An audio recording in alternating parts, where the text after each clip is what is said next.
if you take a helicopter view over the industry as such, what are some of the biggest payment bottlenecks in iGaming, and how can providers like yours help to solve them?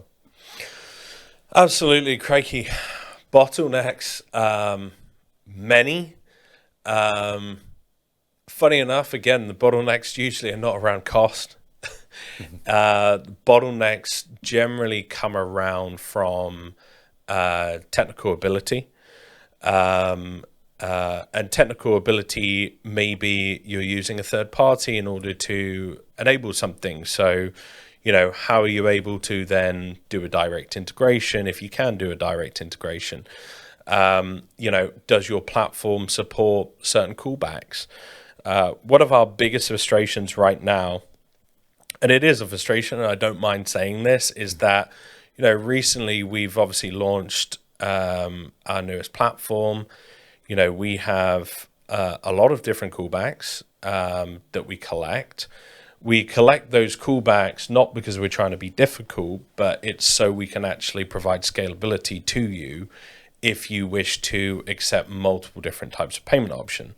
The problem that we're coming up against is that people will want to really give you usually the bare minimum, right?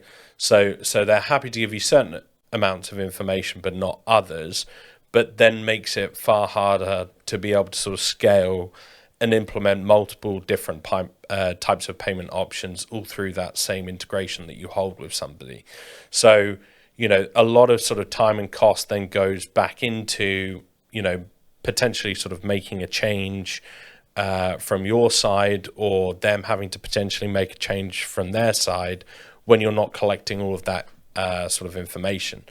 So that creates a lot of sort of friction, not necessarily for the customer initially, but it causes a lot of friction between sort of companies effectively trying to sort of work together in the best possible way.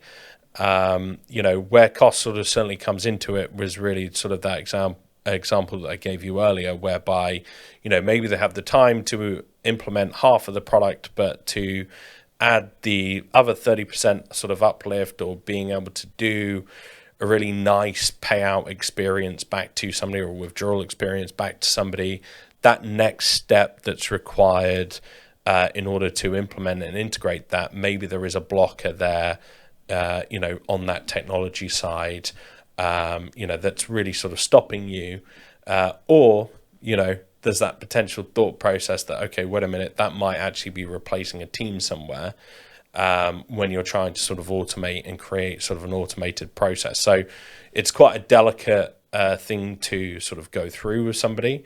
It's our job to obviously try and manage and to get the most out of sort of an integration with somebody, in order to be able to sort of drive the best possible experiences, ensure that they have the best possible access to data. We regularly come up against or with people, even though we are PCI DSS level 1 compliant, and we do take our security very, very seriously. Not always do people want to sort of give us that information. Unfortunately, there are still quite a few, I'm going to go and say it, a few cowboys out there which, possibly don't necessarily take their customers' data as serious as you would like, which then potentially leaves you open, and ultimately is leaving themselves open to, somebody scraping information, from their website, or being able to scrape information from their website.